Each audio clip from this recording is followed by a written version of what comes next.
Ryan from Ink Factory, who is joining us. Ryan is an artist who does visual note-taking. And so we have arranged to have all of our presentations captured by visual note-taking. He is going to be listening to the presentations, to the discussions, and capturing the main ideas in a really creative and artistic way. We'd love to have the speakers, when you're finished and during breaks, get your photos in front of the art boards. We'll be highlighting that throughout the program. But if you see some activity over there, or if you're wondering what that is, that's what that is. Again, we have a very fast-paced meeting, so when we announce to come back to the room and get started, please be prompt with doing that. And that's everything I have for you. Thank you. And without further ado, I want to introduce KidneyCAN's president, Brian Lewis. Thank you, Adrian. Thank you, Adrian. Thank you, Adrian. Thank you, everybody, for being here. It's a pleasure to welcome everyone to KCRS24.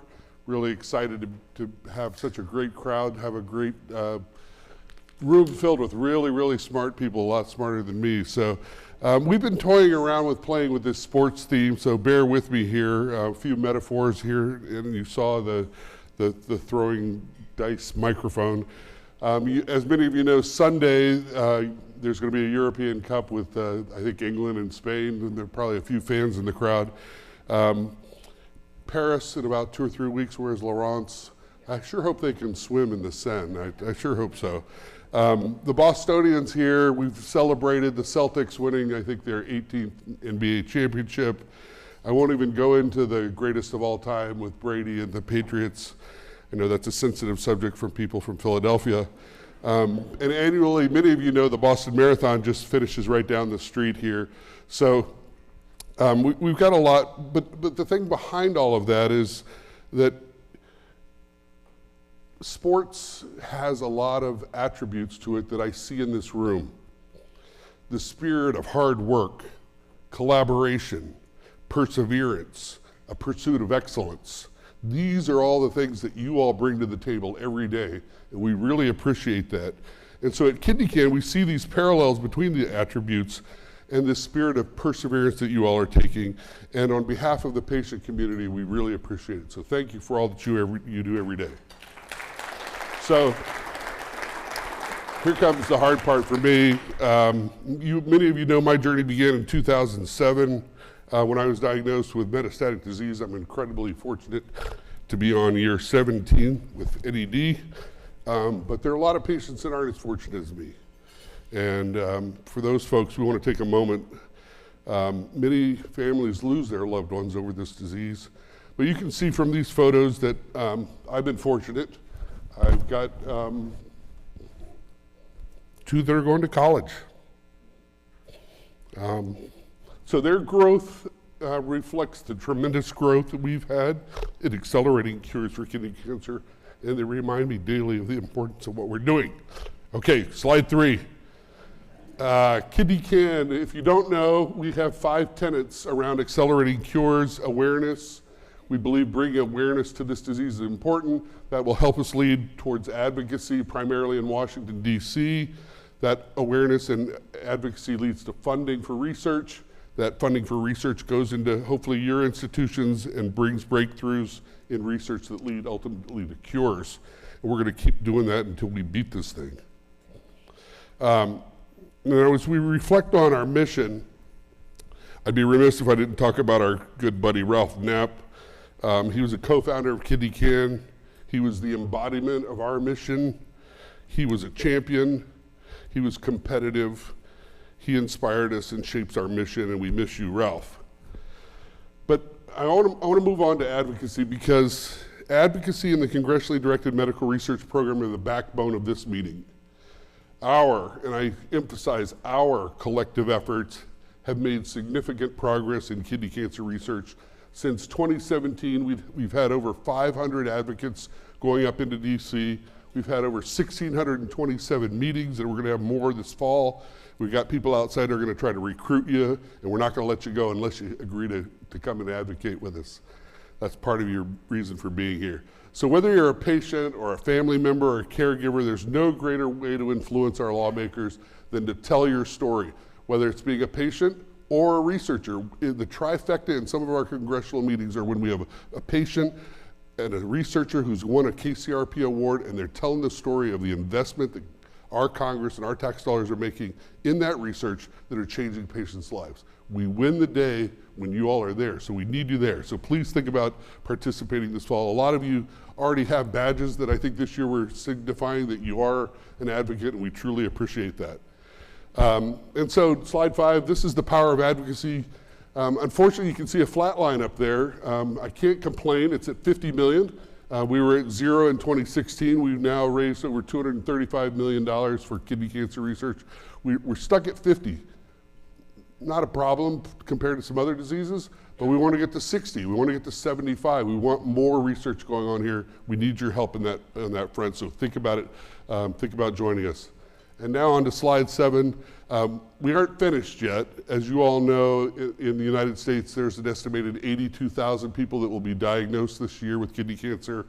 Globally, unfortunately, over about 430,000 people will be diagnosed, and in the US, 15,000 people will die. That's not acceptable to us in the patient community, and I think to you. And so to tackle this, we need that next generation of most valuable players. We need those next folks with the new perspectives, the new ideas that are collaborating and thinking differently. We've got a few fun awards later on we'll talk about for those who are thinking outside of the box. So as we kick off KCRS24, just remember why we're here. We're here to do this together. We're here to innovate. We're here to disrupt the status quo. We're here to draft some new plays. We're here to huddle up, and we're here to execute our game plan. And we're here to make a difference in the lives of those affected by kidney cancer. With that, Tony, let's go. Thanks.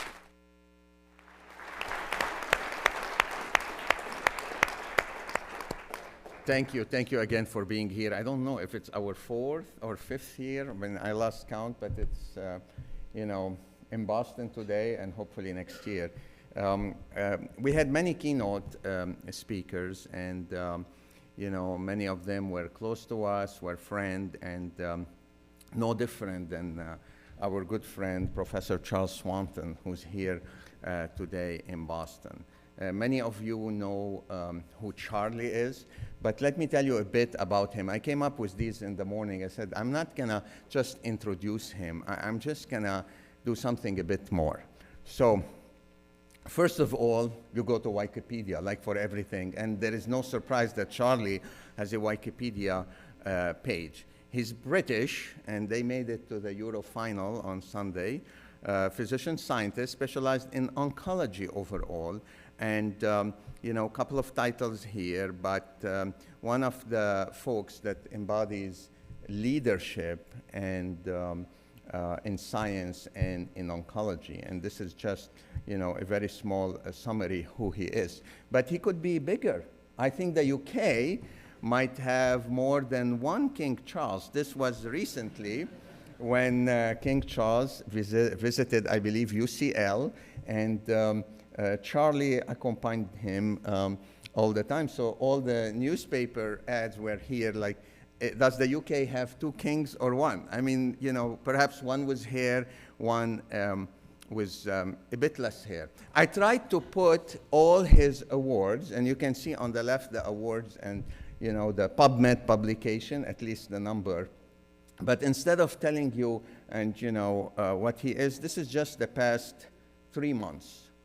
This is the past 3 months, a paper in Cell, another paper in Nature, and if you go 2 months later, you will find Science and Nature. That's the quality and the versatility of Charlie Swanton, and he's still warming up. But what you don't know about Charlie, that I think his career started in kidney cancer with this paper that launched, in my opinion, the field of tumor heterogeneity, at least on the high stage. And you rarely find in the New England Journal of Medicine that type of paper. That was almost yesterday, but it's 12 years ago.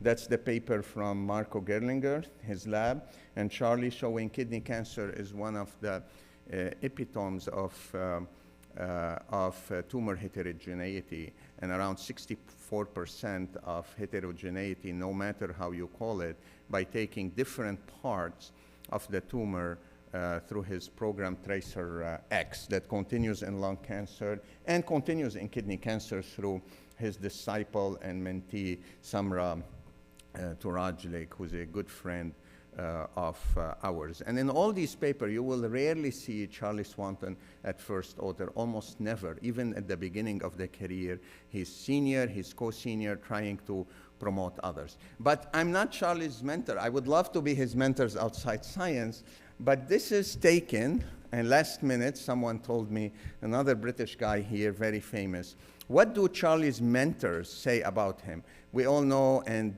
we're very sad about Martin Gore passing away, one of the fathers of kidney cancer, who became later an administrator at the Royal Marsden, was one of mentor Charlie's. And this is in Charlie's, in Martin's eulogy. And Martin used to send emails very late night to people and to his mentees. He sent this to Charlie.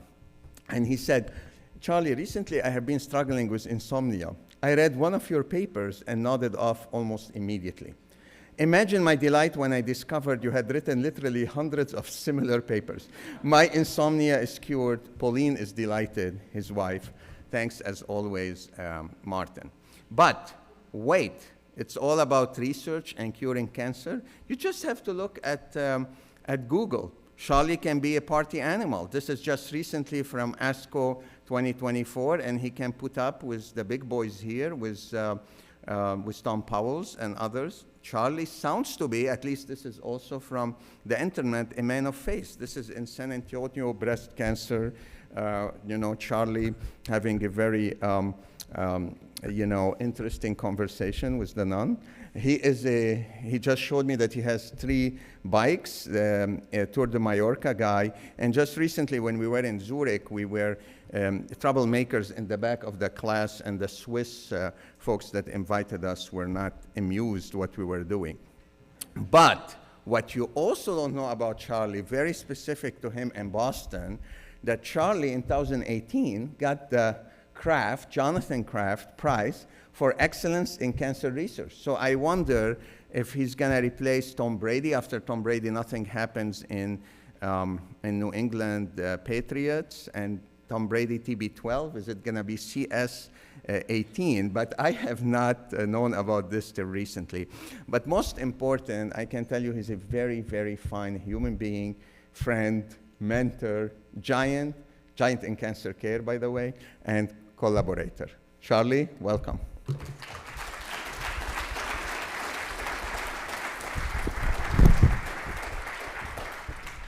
Thank you very much for a sweet introduction. It's lovely to be here in front of old friends and colleagues. And I did warn Tony that I have actually, since the disciple mentee, Samra Turajlik, who was one of the most talented scientists ever worked in my group, has gone on to lead the renal work that we started in 2012 with that paper that Tony showed you, and she's really trailblazing. And I said, wouldn't it be better you invited Samra than me? I'm sure Samra will be invited another time. She's outstanding.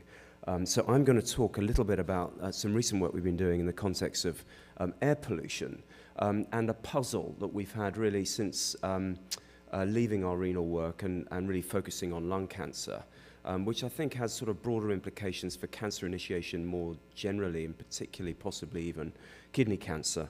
And so if you don't mind, you'll indulge me, and I'll take you through our recent work and what led to this, and our thinking that started in kidney cancer, and maybe one day we'll come back to kidney cancer as we explore this field more generally.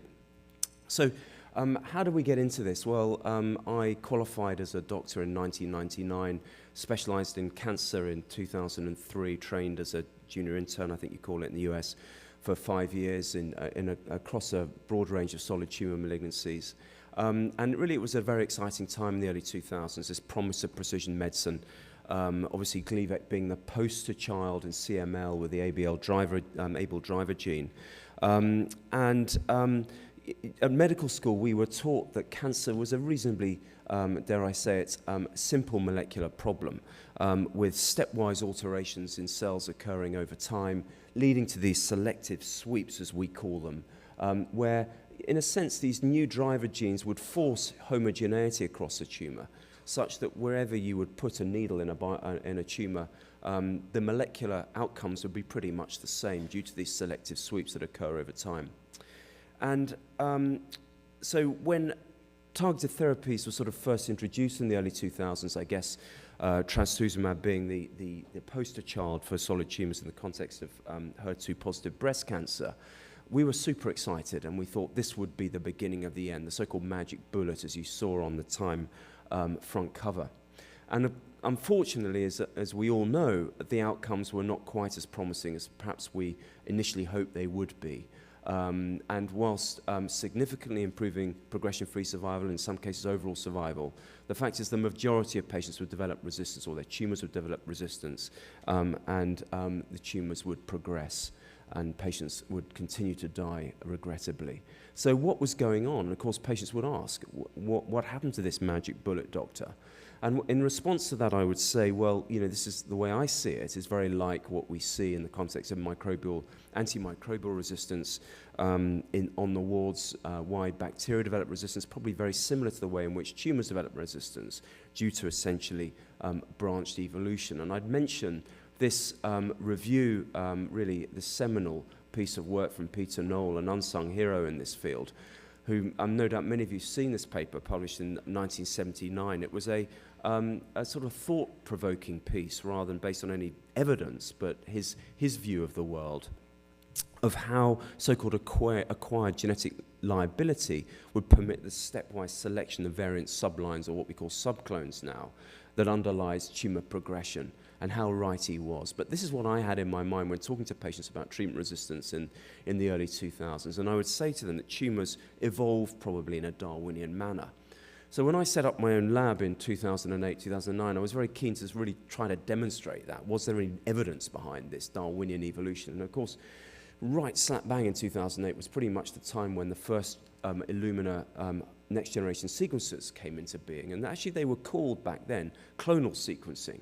But we weren't really using them for clonal sequencing. We were using them for sort of descriptive biology of how, what are the driver genes in solid tumors and liquid tumors. So we thought it would be a good idea to study cancer from a Darwinian perspective, to see if this could explain drug resistance, adaptation, treatment failure.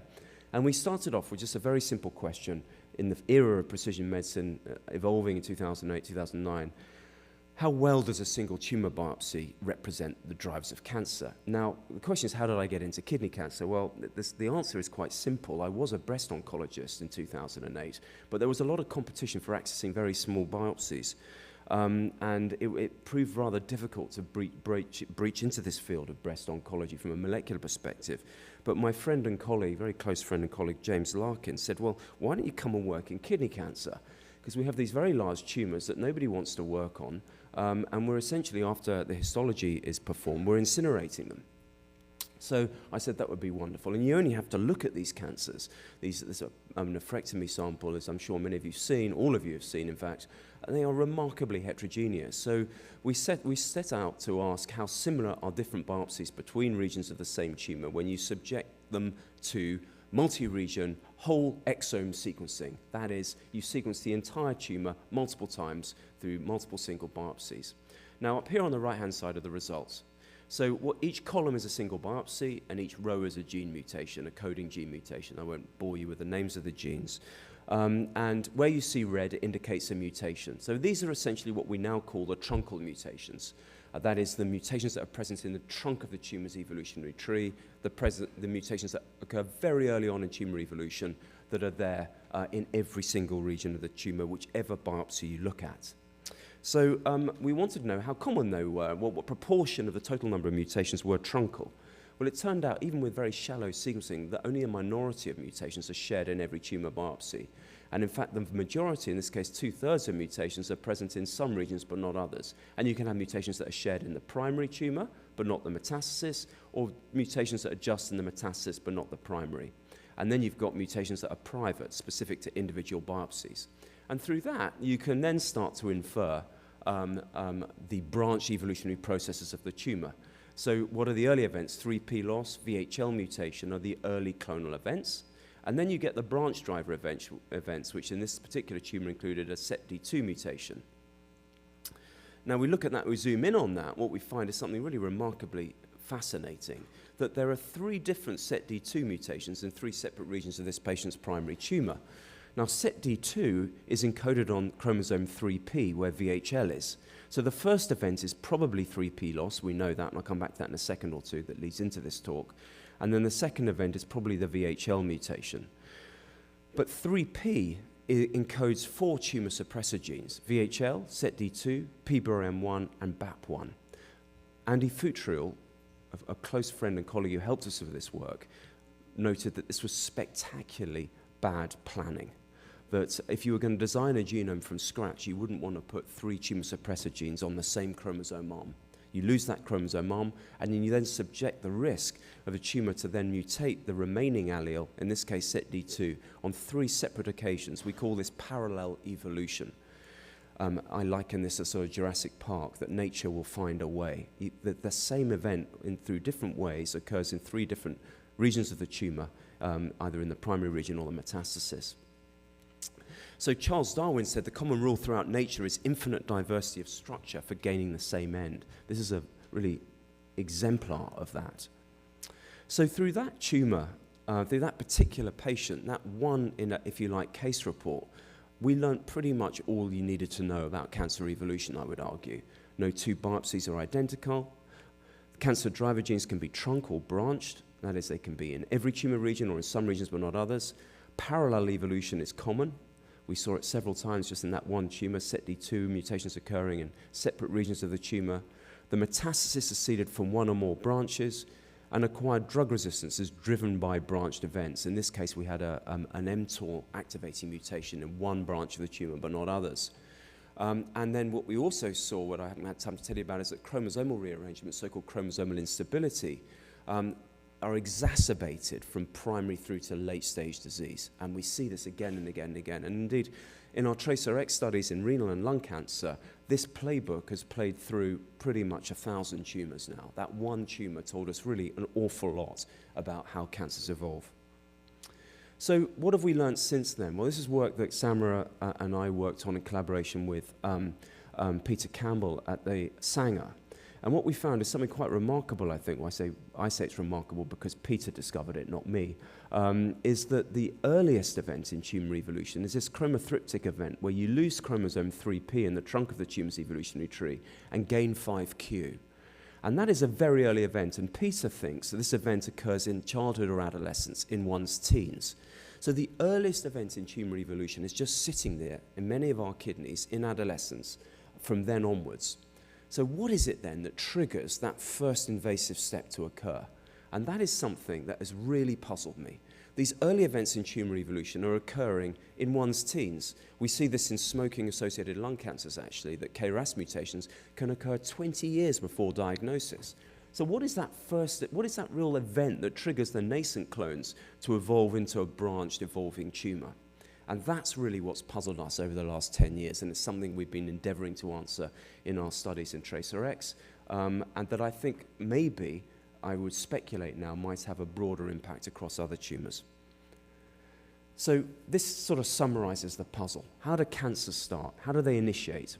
As I said, chromosome 3p loss that knocks out these 4 tumor suppressor genes is a very early event in tumor evolution in kidney cancer.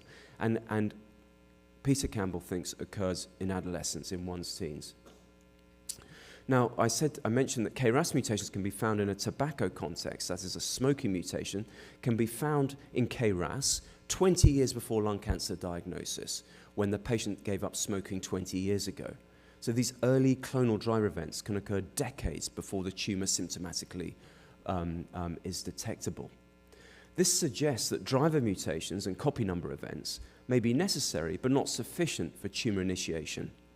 So what else is required? What else is required to set off that tumor, ignite that tumor, if you like, into a early invasive disease?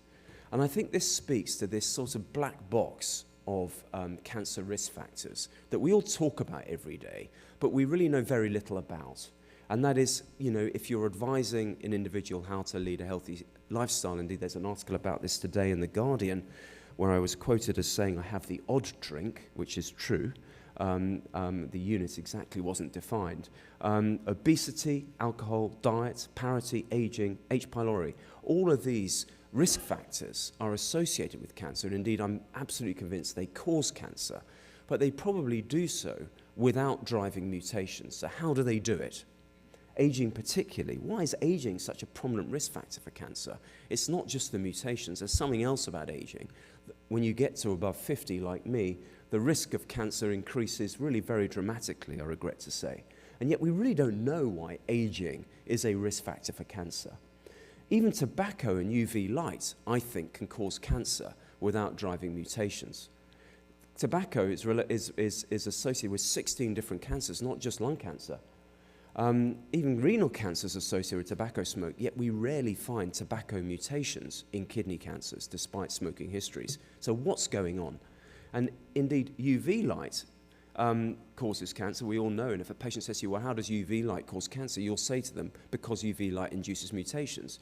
Yet the BRAF V600E mutation is not a UV light-induced mutation. So what on earth is happening? And that's what led us to study lung cancer in never smokers. So what is lung cancer in never smokers? And I'm going to bore you a little bit about lung cancer in never smokers because I think it illustrates this problem of these inflammatory myeloid cells coming into the microenvironment, releasing chronic inflammatory mediators that might just be one of the clues that signal to these early pre-invasive lesions to form a cancer. So what do we know about lung cancer in never smokers? Well, there are no clear tobacco mutations, number one. Over half have EGFR mutations. It's more common in females. And there are risk factors associated with it that include germline susceptibility, radon gas, secondhand smoke, and environmental air pollution. Now, all of these have the conundrum that they don't induce mutations. So how can a carcinogen induce cancer without inducing mutations? And that's the question. Now, I put this up because this was published about a month ago in The Lancet, just to illustrate what a problem air pollution is. Air pollution is now thought to be the biggest preventable cause of human disease, even bigger than tobacco smoke, more so than systolic blood pressure, diabetes, obesity, etc. Air pollution is the biggest single preventative cause of early death. Now, the problem is that air pollution causes many diseases, not just cancer, and it causes a small burden of disease across every domain. And yet, as doctors, we pay little attention to it because as a proportion of all lung cancers, it's probably only causing 10% of lung cancers, as opposed to tobacco smoke, which causes about 90%. So we largely ignore it because at a single disease level, it's not terribly significant. But if you add up cardiovascular disease, dementia, neurodegenerative disease, type 2 diabetes, premature low birth weight babies, cardiovascular disease, stroke, etc., heart disease, it results in about 9 million premature deaths a year. That's about 1 million more than tobacco. So the question we wanted to ask is, does air pollution actually cause lung cancer? We know through very detailed meta-analyses there's very strong associations of air pollution with lung cancer, and I won't bore you with these. These have been published again and again, various meta-analyses, this one here in 2013. For every 5 microgram rise in air pollution, it's thought there's about a 50% increase in the risk of lung adenocarcinoma diagnosis.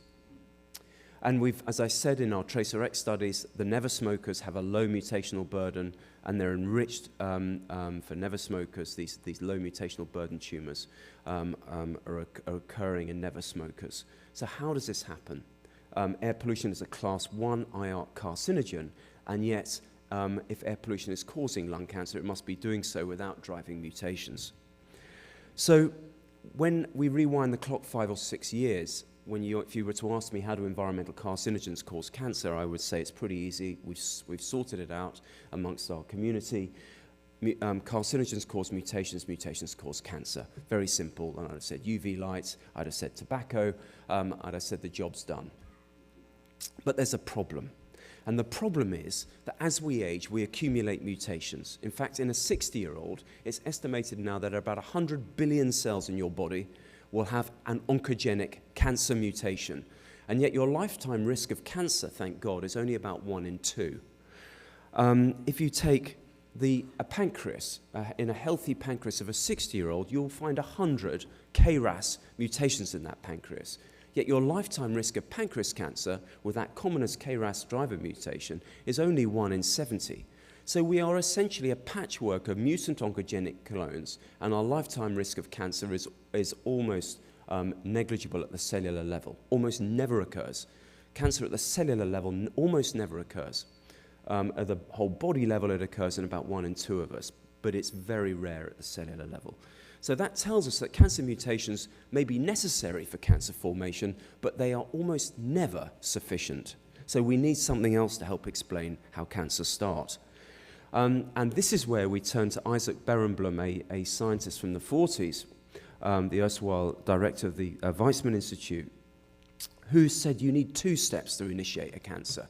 And if you were alive today, he would say you need pre-existing mutations in those cells, but they're not sufficient. But you also need an inflammatory mediator of some sort. And he showed this by applying DMBA, a mutagen, to mice, which in itself couldn't cause cancer, what we now know causes mutations, and an inflammatory mediator, TPA. The 2 together could cause cancer, but neither alone could. So we wondered whether air pollution might act as this promoter.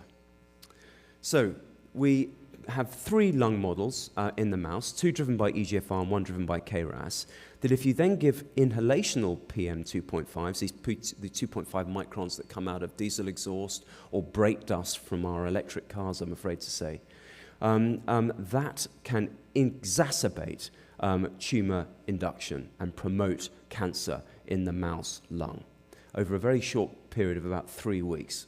10 weeks after application of the first inhaled PM2.5s, we see an increase in the number of lesions in these 3 different mouse models.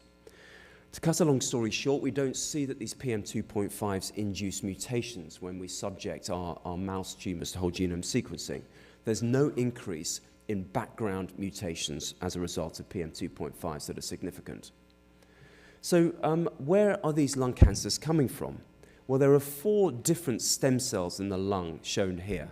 There are basal stem cells, there are club stem cells, there are neuroendocrine stem cells, and there are AT2 stem cells. And we wondered which stem cell in the lung could form a cancer. So Claire Whedon in the lab, I should say, induced these mutations specifically in the individual stem cells, thinking that it would probably be just the AT2 cells that could form cancers. It turns out that every single stem cell in the lung, be it the basal cell, the neuroendocrine cell, or the club cell, as well as the AT2 cell, they could all form lung cancers as a result of the EGFR activating mutation. The most potent was the AT2 cell, but intriguingly, at the end of the experiment, they all have hallmarks of the AT2 cell. So all roads lead to Rome, if you like. Every single stem cell in the lung can form a lung cancer, and those lung cancers all resemble the AT2 cell of origin. So it seems like the AT2 cell is a sort of common final pathway for a lung adenocarcinoma to evolve. And I'll come back to that again and again over the next minute or 2.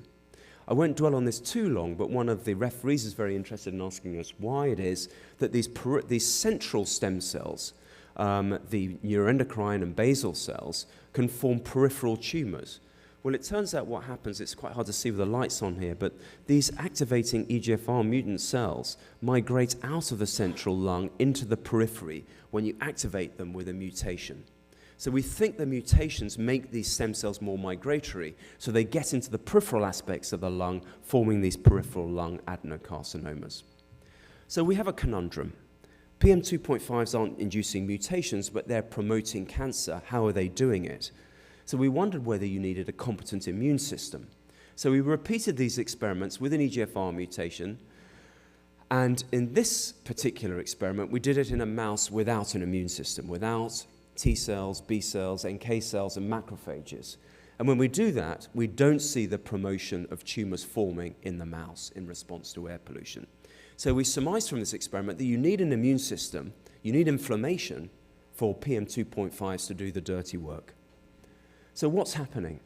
Well, what we find is when we give the mice air pollution, these macrophages shown in blue here rapidly are recruited to the tissue and to the tumor.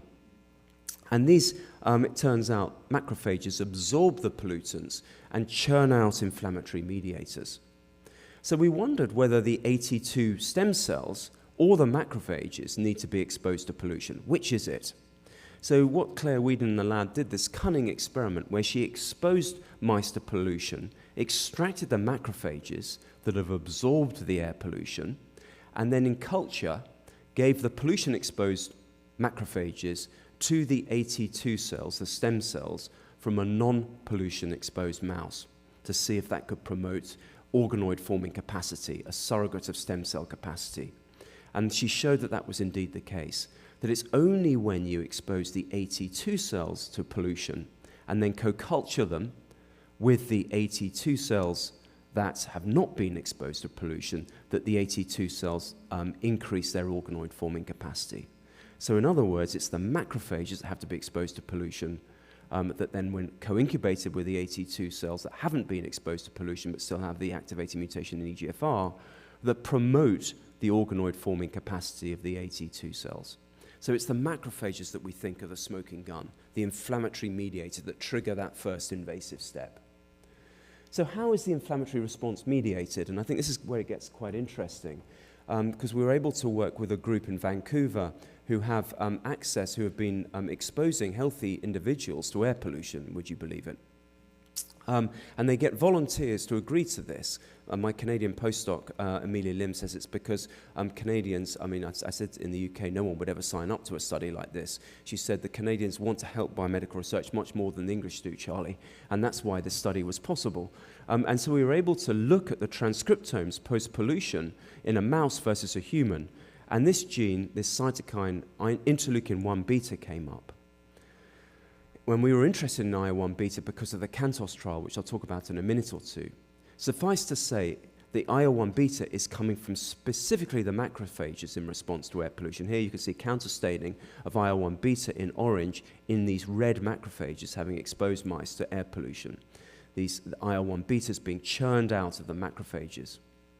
Why are we interested in IL-1 beta? Well, in the CANTOS trial from Ridcliffe colleagues in 2017, they showed beautifully this dose-dependent reduction in new lung cancer primaries forming when you give patients an anti-IL-1 beta antibody. So this is one of the first randomized trials that shows conclusively that a therapeutic, namely an anti-IL-1 beta antibody, could prevent new lung cancers from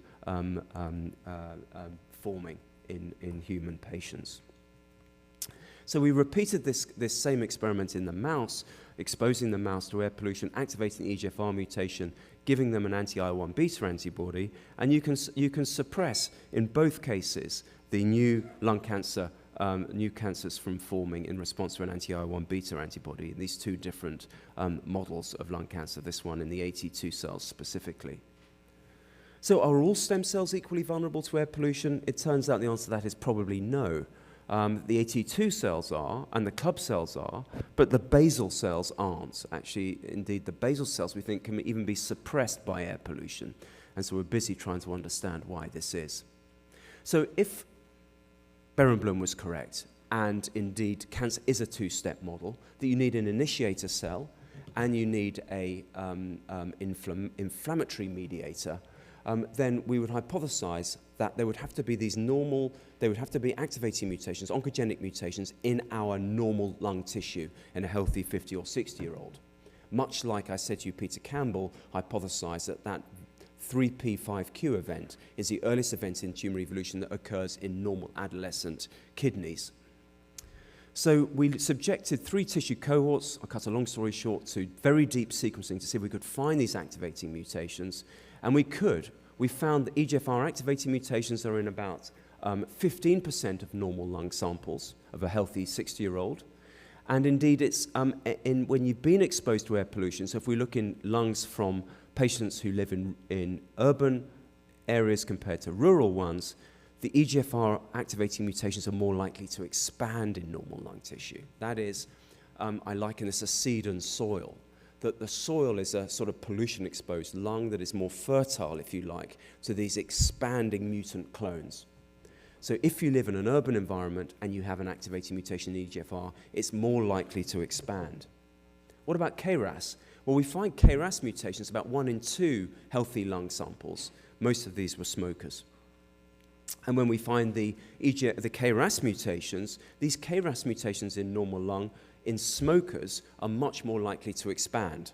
So in the context of KRAS mutations in a smoking lung, those mutations expand. Again, seed and soil. The soil is fertilized, if you like, by the smoking environments, allowing those KRAS mutations, the seed, to expand. And consequently, the KRAS mutations are under very intense selection, it turns out, in smoking lung compared to EGFR mutations, which aren't. So where do these mutations come from? So we looked in an autopsy cohort that we've got called PEACE and looked specifically at the never smokers. It turns out that as you age, you just inexorably accumulate more of these activating mutations, I'm afraid, in normal lung tissue. So even by sitting and breathing, I'm afraid, listening to me, we're gradually accumulating more and more of these oncogenic mutations in our normal tissue as we age. So back to kidney cancer. What is this emerging role for myeloid cells in tumor progression and initiation, and why do we get interested in it? We just recently published this paper in Cancer Discovery showing that we found this, I'm sorry that with the lights on it's hard to see, but we found this new neutrophil-rich environment in lung cancer where tumors that are enriched with neutrophils have a poorer outcome than tumors that aren't enriched in neutrophils. And so this made us think, could there be a missing link that we're just missing and we're just not thinking about that could link everything I've discussed today neatly, potentially, into some sort of emerging paradigm for how cancers start? Now, I don't have the answer to this, but I can tell you this is what we're going to be working on in the next 3 or 4 years. And so what could that missing link be? And I think it might be clonal hematopoiesis. So what is clonal hematopoiesis? Again, clonal hematopoiesis is this emerging phenomenon that's been described over the last 5 or 6 years, where as we age, our myeloid cells from our bone marrow accumulate driver mutations that allow some of them to be more fit than others. And as we get above the age of 50 and hit our 60s and 70s, if you take a blood draw, you'll find these in the blood with TET2 mutations, DNMT3A mutations, where our myeloid cells become fitter than others around them that don't have these mutations, and they begin to dominate the picture. And in rare cases, this is a pre-malignant condition that can lead to MDS and AML.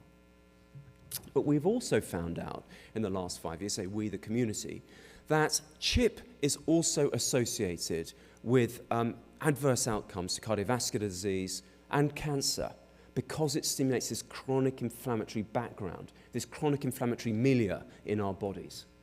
So we looked in TRACERx for evidence of CHIP to see if we could see the same thing.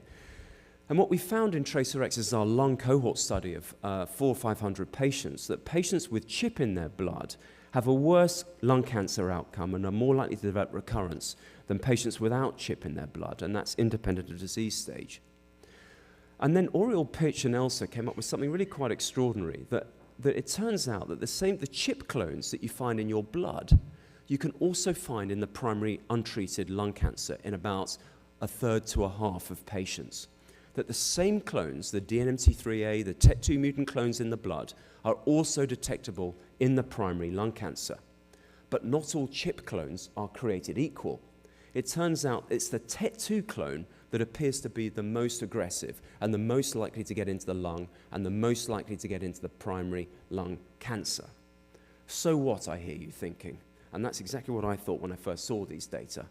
And then Oriel and Elsa showed me this, that if you divide the cohort of patients with lung cancer in TRACERx into those that just have CHIP in the blood alone, blood-only CHIP, versus those that have CHIP in the blood and the tumor, it's only the patients that have have CHIP in the blood and the tumor that have the poorer outcome. The patients that have CHIP in the blood alone have an outcome very similar to if you don't have CHIP at all. So it seems to be the CHIP in the blood getting to the tumor that's the poorest prognostic sign here. So what's going on? Well, what we find is in our autopsy analyses that when patients die and we sequence the metastasis, the CHIP mutations that are identified in the blood and the tumor at diagnosis 3 or 4 years before is also identifiable in each and every metastasis, in this case in the small bowel, the liver, and the large bowel. So these CHIP clones are following the lung adenocarcinoma to their destination, a metastatic disease in the bowel and in the liver. So the question is is that just an association, or is there a potentiation of growth and metastatic capability? And that's what we're working on now. We have this humanized mouse system where we can induce TET2 mutant myeloid cells in the mouse lung. We can extract the TET2 mutant cells, migrate to the lung. We then extract the TET2 mutant humanized myeloid cells out of the mouse lung and co-incubate them with TracerX patient-derived tumor organoids, and co-incubate those TET2 cells with the lung adenocarcinoma cells, and we can show that in several cases you see a potentiation of organoid growth. So there seems to be some crosstalk between these TET2 mutant cells and the lung cancer cells that we don't see with the wild-type myeloid cells. And interestingly, there may be some reciprocal interaction. When we resect the primary tumor of the patient from the patient, the TET2 signal in many cases drops off in the blood. So there seems to be possibly some crosstalk, not just between the TET2 mutant cells and the tumor, but between the tumor and the bone marrow, suppressing their production straight after surgery for reasons we don't understand. So how is any of this relevant to you as an audience interested in kidney cancer? Well, we're not sure. And this is where we branch into speculation, I'm afraid, but often that's where I think the excitements in the lab stem from, and the new experiments stem from. What we find is that tumor chip isn't enriched in all cancers, but is enriched in 5. Lung cancer, pancreas cancer, head and neck, and renal cancer. I can't count, that's 4. I'm sure there was 5, but anyway. Renal cancer being one of them. And back to my first love and interest, renal cancer, we find tumor chip enriched at metastatic sites in patients with this disease for reasons we don't understand.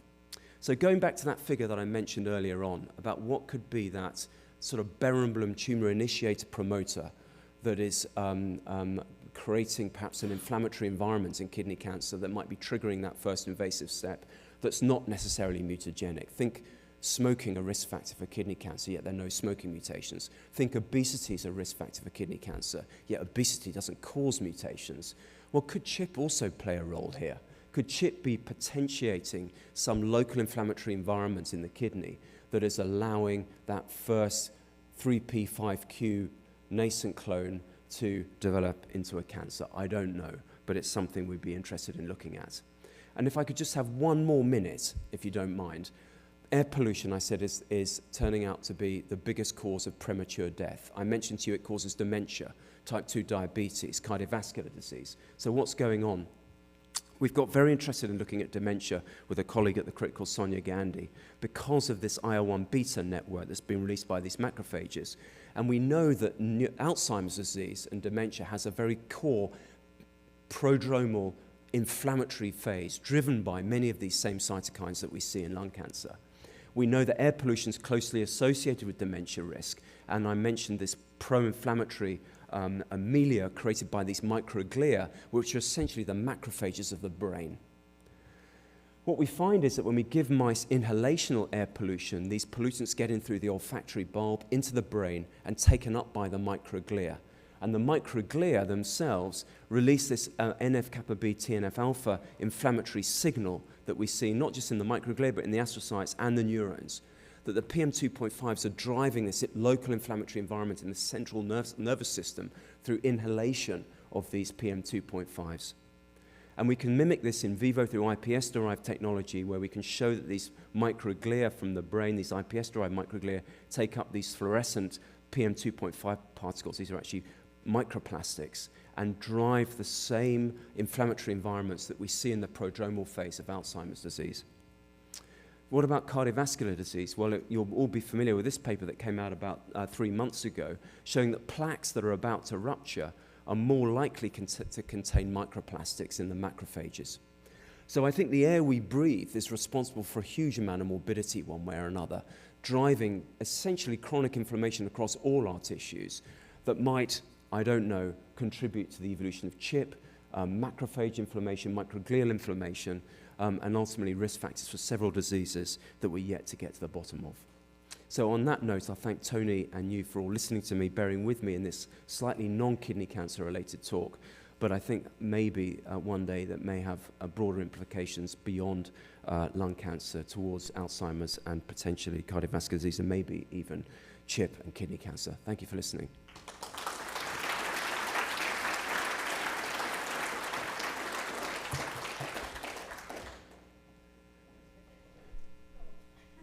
Phew, I got it. Wonderful as always. So pancreatic cancers are loaded with myeloid cells. Yes. Probably the most, one of the most indeed. prominent component of the stroma.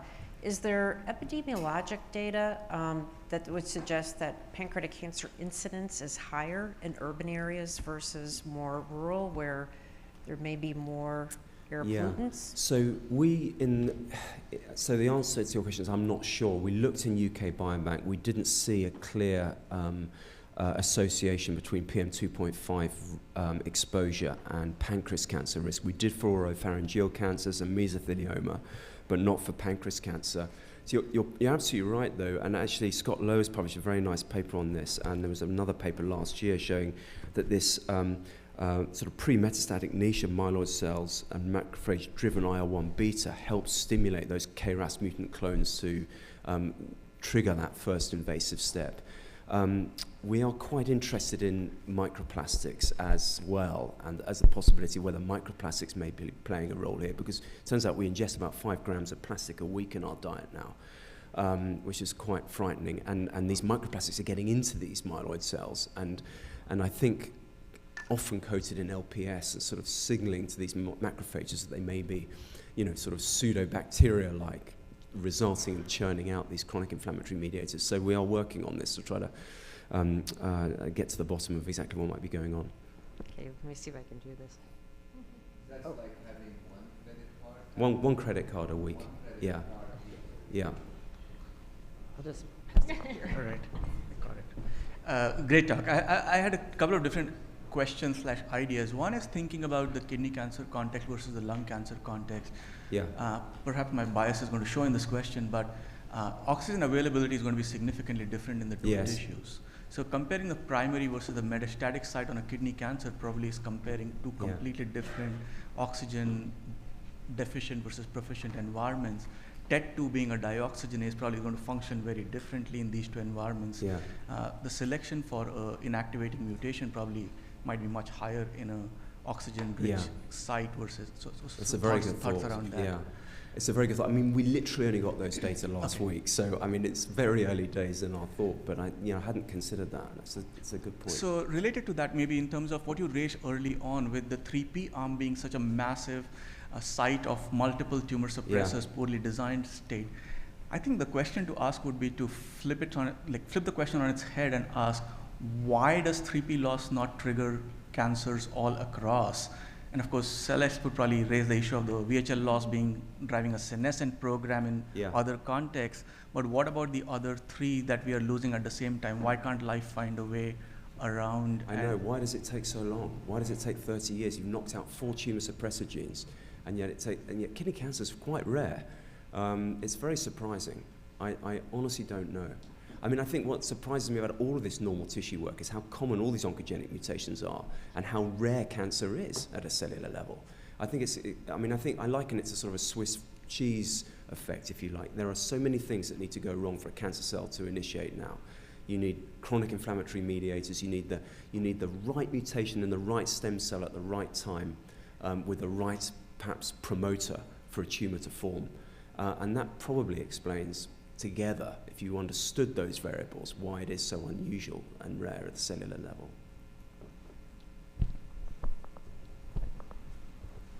Yeah, wonderful talk. So in Canadian clinical studies, they actually expose the PM2.5 patient only for 2 hours, where you see the potent IL-1 beta induction.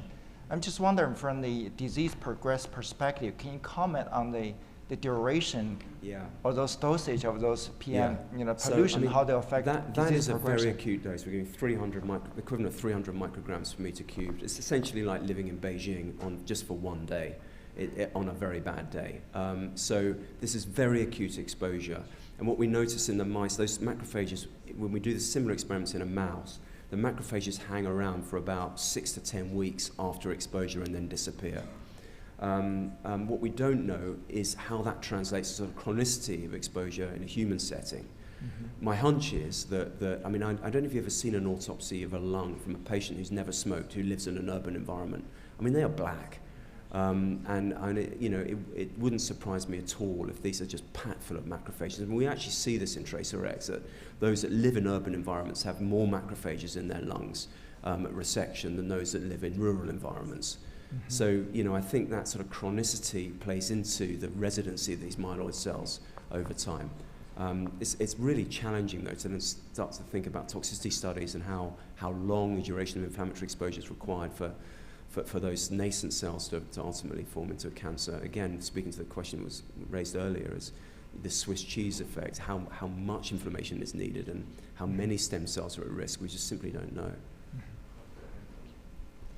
So I'm wondering if any of the components of the pollutants are excreted through the urinary system, and if you might consider doing a similar model, looking to see whether there's an effect on renal cancer. Yeah, I mean, quite possibly. I don't know. It's a great question. I'm afraid we should consider it. We absolutely should. You might be able to do mass spec on the urine, yes, for example, no, of the you're mice right. I mean, that you actually, have we're thinking already. about some mass spec experiments now on human tissue from our autopsies as well, to answer that question, to try and be able to pick up these microplastics and the PMs in different tissues, yeah. So in the mice... Sorry, Doctor. Just to draw your attention, on the screen there's some questions from right, the audience. yes, I wonder if you could pick one of those, please. Have there been studies on patient health and lifestyle factors previous to having a kidney cancer? I don't know. I'm not an expert on that. It's a good question. Any data indicating whether environmental factors, inflammatory factors, CHIP play a role in hereditary cancer syndromes like VHL? Sorry, I don't know the answer to that either. It's terrible, isn't it? I should pick a question no one answered to. Can you discuss the latest advances in utilising single-cell seq to unravel the tumour microvariant heterogeneous clear cell carcinoma specifically? Oh gosh, I'm so sorry, I can't. I'm not doing very well, am I? Okay, in patients with CHIP in blood and tumour, can you see CHIP in another tissue site, or is it present specific to tumour tissue? Yeah, so I can answer that, and the answer is we've only got biopsies from the tumour site. Because that study I showed you from all solid tumours was from the MSK impact data from Charlie Rudin and Ellie, and we don't have other normal tissues, I'm afraid, to be able to answer that. Macrophages and pollution. Do you think this affects as a role in other settings where exposure is less direct, not in the airway? Yes, I mean that sort of speaks to the previous question. I do think that, actually, and I think what I'm worried about, to the point that Tony was making about ingesting microplastics in one's gut, I suspect that the macrophages in one's gut are probably taking up these microplastics and creating similar chronic inflammatory responses too. So yes, I do think this has broader implications, and in the intimal lining of the endothelium as well, and cardiovascular disease.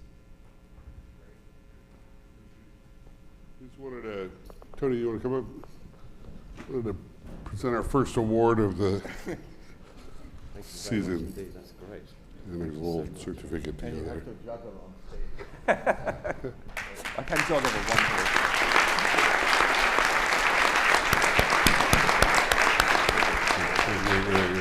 Thank you very much.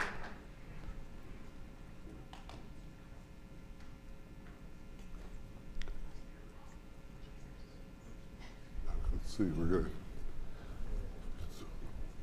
segue again. All right. We're going to, I think, segue right into session number 1, moderated by Dr. Pavlos Basul from MD Anderson and Scott Ducote from Fred Hutchinson. I hope they're mic'd up, yes.